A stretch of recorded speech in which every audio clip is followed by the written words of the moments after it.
નમસ્કાર. ભારતમાં સોનાનું મહત્વ શું છે એ મારે તમને સમજાવવાની બિલકુલ જરૂર નથી. લગ્ન હોય, કોઈ તહેવાર હોય કે પછી સેફ રોકાણની વાત હોય, સોનું એટલે સોનું. પણ અત્યારે ગોલ્ડ માર્કેટમાં એક જબરદસ્ત પેરાડોક્સ એટલે કે એક વિચિત્ર વિરોધાભાસ જોવા મળી રહ્યો છે. આજના આ ખાસ વિશ્લેષણમાં આપણે એ જ સમજવાના છીએ. જરા વિચારો, બજારમાં સોનાનું વેચાણ સતત ઘટી રહ્યું છે, પણ જ્વેલર્સનો નફો વધી રહ્યો છે. છે ને કમાલની વાત? તો ચાલો સીધા જ આ માર્કેટ ટ્રેન્ડની અંદર ડાઈવ લગાવીએ. હવે સૌથી પહેલો મોટો ઝટકો.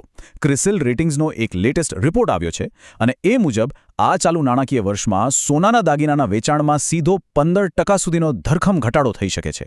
15%? આ કોઈ નાનો આંકડો નથી. સીધી વાત છે, સોનાના ભાવ અત્યારે આસમાને પહોંચી ગયા છે, એટલે સામાન્ય લોકો હવે જ્વેલરી ખરીદવાનું ટાળી રહ્યા છે.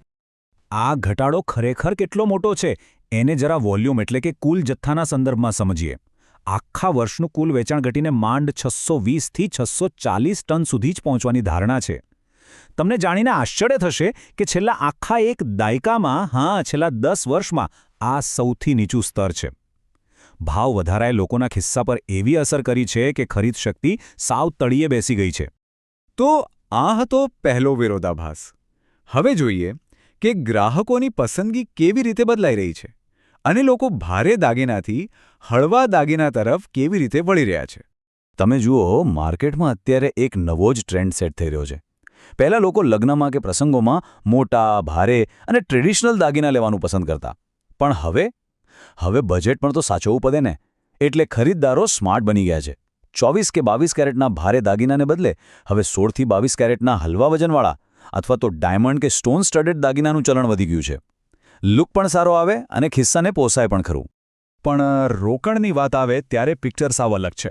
ભારે દાગીના ભલે ન વેચાતા હોય, પણ રોકાણકારો સોનાના સિક્કાને બિસ્કિટ પાછળ પૂરો રસ દાખવી રહ્યા છે. તમને માન્યમાં નહીં આવે, પણ છેલ્લા માત્ર 2 જ વર્ષમાં ઇન્વેસ્ટમેન્ટ માટે ખરીદાતા સોનામાં 50%થી પણ વધુનો જંગી ઉછાળો આવ્યો છે. મતલબ કે લોકો હવે સોનાને પહેરવા કરતાં તિજોરીમાં સાચવવા માટે વધુ ખરીદી રહ્યા છે. આ બધું જોતા તમારા મનમાં સવાલ થતો હશે કે જ્વેલર્સનું શું? તો હવે જોઈએ બીજો મોટો વિરોધાભાસ. ઓછું વેચાણ હોવા છતાં જ્વેલર્સ વધુ કમાણી કેવી રીતે કરી રહ્યા છે? આ આંકડો ખરેખર મગજ ચકરાવે ચડાવી દેવો છે.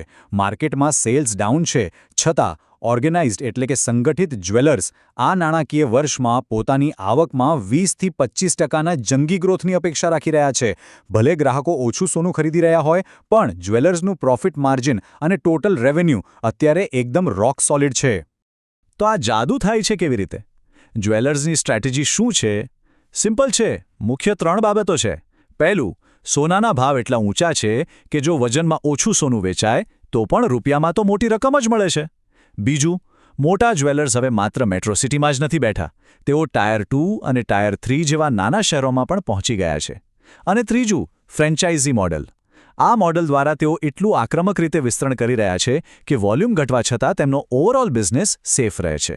હવે આખી ગેમ અહીંથી બદલાઈ છે. આ કિંમતો અચાનક આટલી બધી કેમ વધી ગઈ?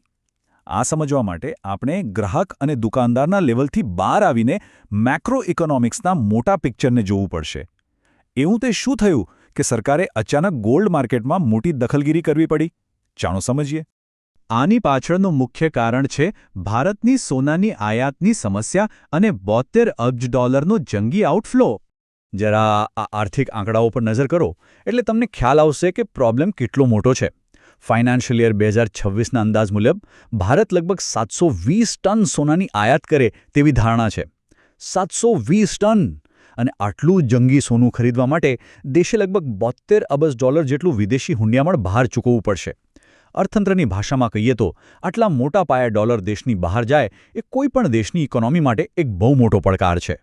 બસ આ જ જંગી ઇમ્પોર્ટ બિલને બ્રેક મારવા માટે સરકારે તાત્કાલિક એક્શન લેવા પડ્યા. સરકારે રાતોરાત સોના પરની કસ્ટમ ડ્યુટી એટલે કે આયાત શુલ્ક 6%થી વધારીને સીધી 15% કરી દીધી. આટલો મોટો વધારો કરવાનો સરકારનો એકમાત્ર હેતુ એ હતો કે સોનાની આયાત પર કંટ્રોલ લાવી શકાય. જો કે કસ્ટમ ડ્યુટી ખરેખર શું છે એ ટૂંકમાં સમજી લઈએ. સિમ્પલ ભાષામાં, જ્યારે કોઈ વસ્તુ વિદેશથી આપણા દેશમાં આવે ત્યારે સરકાર તેના પર જે ટેક્સ લગાવે તેને કસ્ટમ ડ્યુટી કહેવાય. સરકાર આનો ઉપયોગ વિદેશી માલને કંટ્રોલ કરવા અને દેશના ફોરેન રિઝર્વને સાચવવા માટે એક હથિયાર તરીકે કરે છે. હવે બન્યું એવું કે ડ્યુટી વધી એટલે સીધી અસર સોનાના ભાવ પર પડી અને અંતે આ મોંઘવારીની સાંકળનો માર ગ્રાહકના ખિસ્સા પર પડ્યો. તો આજના આ એનાલિસિસનો નિચોડ શું છે? સોનાના બજારનું ભવિષ્ય હવે મુખ્યત્વે 3 વસ્તુઓ પર ટકેલું છે. એક, ગ્લોબલ માર્કેટમાં સોનાના ભાવમાં જે સતત ઉતાર ચઢાવ આવે છે તે. બીજું, આપણી સરકારની કડક પોલિસીઓ અને ઇમ્પોર્ટ ડ્યુટીના નિર્ણયો. અને સૌથી છેલ્લું, ગ્રાહકોની બદલાતી આદતો. જો આ નવા ભાવ સાથે માર્કેટ અને ગ્રાહકો બંને એડજસ્ટ થઈ જશે તો જ આ ઉદ્યોગ મજબૂતીથી આગળ વધી શકશે. આ બધું સમજ્યા પછી હવે એક બહુ જ ઇન્ટરેસ્ટિંગ સવાલ ઊભો થાય છે. જરા વિચારજો, શું એ ભારે પારંપરિક સોનાના દાગીનાનો જમાનો ક્યારેય પાછો આવશે? કે પછી આ હળવા દાગીના અને સોનાના સિક્કાઓ જ હવે આવનારા સમયનો નવો નોર્મલ ટ્રેન્ડ બની રહેશે? આ એક એવો સવાલ છે જે આવનારા સમયમાં ગોલ્ડ માર્કેટમાં લાંબા ગાળાના સાંસ્કૃતિક અને આર્થિક ફેરફારો નક્કી કરશે. તમે આ વિશે શું વિચારો છો? અત્યાર પૂરતું આટલું જ. જલ્દી જ મળીશું એક નવા અને રસપ્રદ વિશ્લેષણ સાથે.